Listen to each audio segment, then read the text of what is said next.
Do you have a topic before I jump in? No, hit me. Let's go. No, come on. I love it when you have a topic. Oh, but I'm enjoying this. I'm enjoying you taking the lead. No, but I also sometimes it's exhausting. It's good to have you taking the lead.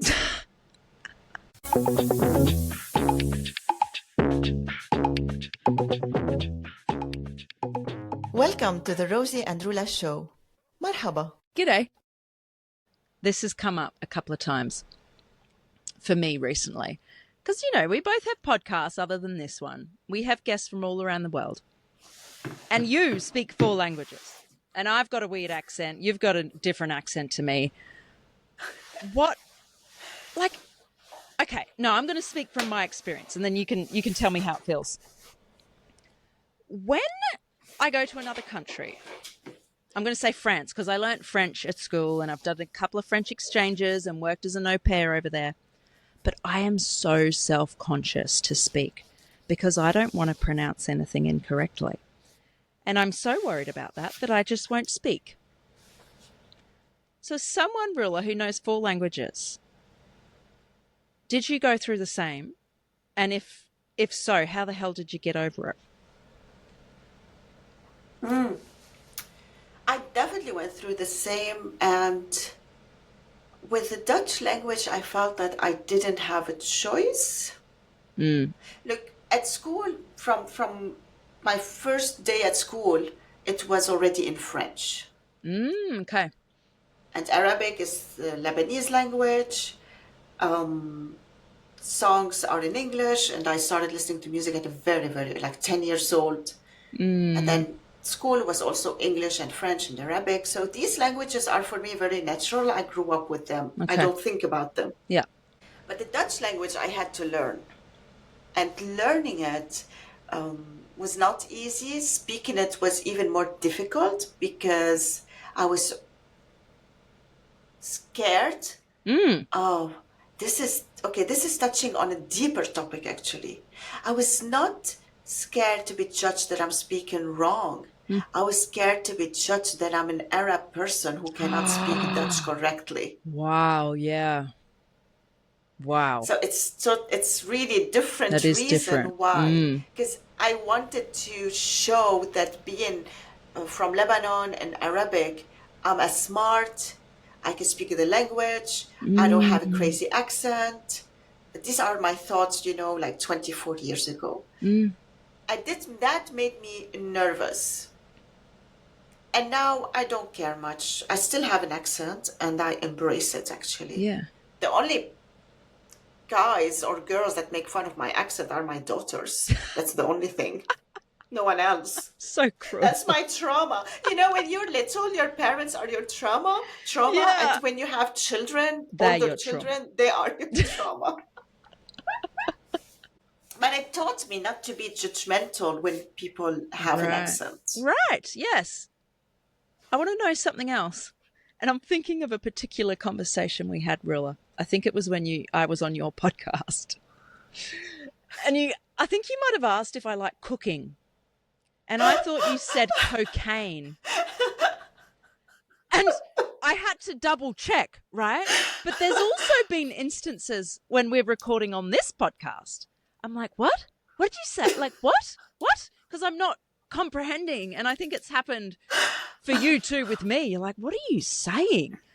But do you feel offended when I'm like, huh? What? Like, is that offensive? I don't feel offended at all. Really not. Good. Because I think your English is so bad, you don't understand what I say. Rude. Rude. The truth comes out now. Hold on. I worked at a few years ago, and the boss was from Australia. Yeah. The entire company couldn't understand a word coming out of his mouth. We do have a pretty weird accent. I know Australian people and I do understand their accent, but this guy, his Australian was next level unclear. Like a different language. Weird. It's you stand there and he's talking and you're already disengaged because you're thinking, what What are is he these words saying? he's Yeah. speaking? What's the task am I supposed to do? And he's the boss, so I have to step up my game and deliver. But I don't understand what he's requesting. It was tough. But you don't have this accent. Well, good. I just have bad English, do I? You do have it when you use we used to have the community call with the Australian ladies. Yeah. There were moments when I was completely lost. I have no idea what you ladies are talking about. Isn't that interesting? When you're around certain people, you almost mimic their accent. I think Yeah, there's a I name for noticed. that. I don't know. ChatGPT, can you help us? You talk, I'm going to Google. Years ago, I asked my mom this question because my mom is originally Palestinian, but when she left Palestine, she was maybe 10 years old. Of course, she grew up in a Palestinian community.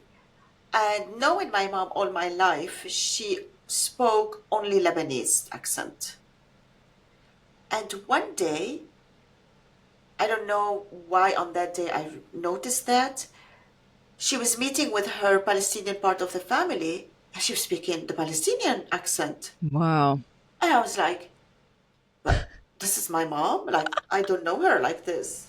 So I told her, Mom, it's so strange Mm. that when you're sitting with them, you're speaking like them. And it really strikes me because it was the first time that, is this my mom? Like, Yeah. who's that person? Who's this I person? understand every word, but it's a different way of talking. Oh, it's bizarre. Google says it is called linguistic convergence. It's also called linguistic accommodation, a psychological phenomenon, also called mirroring or the chameleon effect. It's interesting because I lived in England for a few years. Obviously, the Australian accent, I think you could say, is almost the complete opposite. But I began to mimic my peers and their accent. I still sounded Australian to them, but if I was to speak to an Australian, they would go, "You sound British." What? And if I now talk to people in the UK, my accent shifts a little bit. Ah, yeah, possible, possible. I do Naturally. mimic Dutch people because Mm, sometimes I hear someone speaking in Dutch and it's such a nice fancy way of talking, yeah. and I mimic it because it just sounds so good and I want to learn it. This is why when I speak Dutch, I'm quiet. Like there is this serenity in me Mm, speaking Dutch, not to my kids, never serenity. never serenity. Having an interview in Dutch or having a conversation, I feel so serene and my thoughts are clear. There's only in my thoughts Dutch Mm, because I think there's also the perfectionist part in me. I want to bring the best Dutch I have, yeah, yeah. you know? So I mimic them. And I don't know if they notice. That would be really I embarrassing. bet they do. I reckon they do. I reckon they do. I remember in high school, I had my French teacher who taught French. She wasn't French. She lived in France for maybe 4 or 5 years. And she said to us, she got to a certain point where she was thinking and dreaming in French. So, what language, Roula, do you think and dream in? Yeah, that's a good one. I thought my Dutch will be my extra language and until I start dreaming in Dutch. Mm-mm. Okay. At most of my dream, there is no conversation. Oh, And I can't really remember. I think I dream in Dutch because I remember this feeling that I dreamt in Dutch and I was like, wow, Dutch is officially my language yeah, now. yeah, yeah. Saying to myself, I didn't share this with anyone because these are thoughts in my mind about my languages and where I go. And yeah, I dream in Dutch. Wow. I do. Mostly there is no talking in my dreams. Interesting. I don't know. That's a nice conversation also, dreams. Yeah. But if there is a conversation, it's Dutch. I do dream a lot about my father, Lebanon, etc. But there are no talking in there. There's only like adventure and weird situations. Bad communicators. Oh, God. Yeah. So when you're speaking, are you translating from one language to another? Like when you talk to me in English, are you No, thinking in English? no. Yeah, yeah, Really? And then when you speak in yes. Dutch, are you thinking in Dutch? Yeah. I don't even think You, I'm thinking. They're very it natural just to me. happens. Yeah. Yeah. Yeah. French now I think it used to be natural, but because Yeah. I Yeah. don't speak French that often, and I did not forget it, only with French, and that's the tricky part. Some French people, I go with the flow when I speak, and like I've never stopped speaking. With other French people, not a word of French can come out of my mouth. What? It's how it's depend how safe and comfortable I feel with Right. Yeah. others. Yeah. That make and I think in the beginning I had this with Dutch. If I feel safe, not judged, and comfortable with the person, I would speak Dutch better than the other way Mm, around. mm. This is so fascinating. So And when it fascinating. comes to Arabic, I feel like I have to talk so much to say something very short in the other language. Huh. I don't have like the quickiness to find the words to reduce my Ah, okay. sentences. Yeah. Oh, you're so clever, Roula. Oh, thank you. You are most welcome. Okay, I have a request from the listeners. I would love them, in whatever language they are, if they can speak in a voice message in their own language and translate what it is. Yes, Just please. that. Just that. Yes, that would be so Just be nice. nice, okay? Yeah, please. And before we finish, in all these languages, Rosie, Arabic is the only language where the cursing words can have a huge dictionary. Really. Like, I cannot express how much Arabic people can have the worst cursing language ever. Wow. That's it. Wow. Okay, we'll end it there. Thank you for listening. Bye.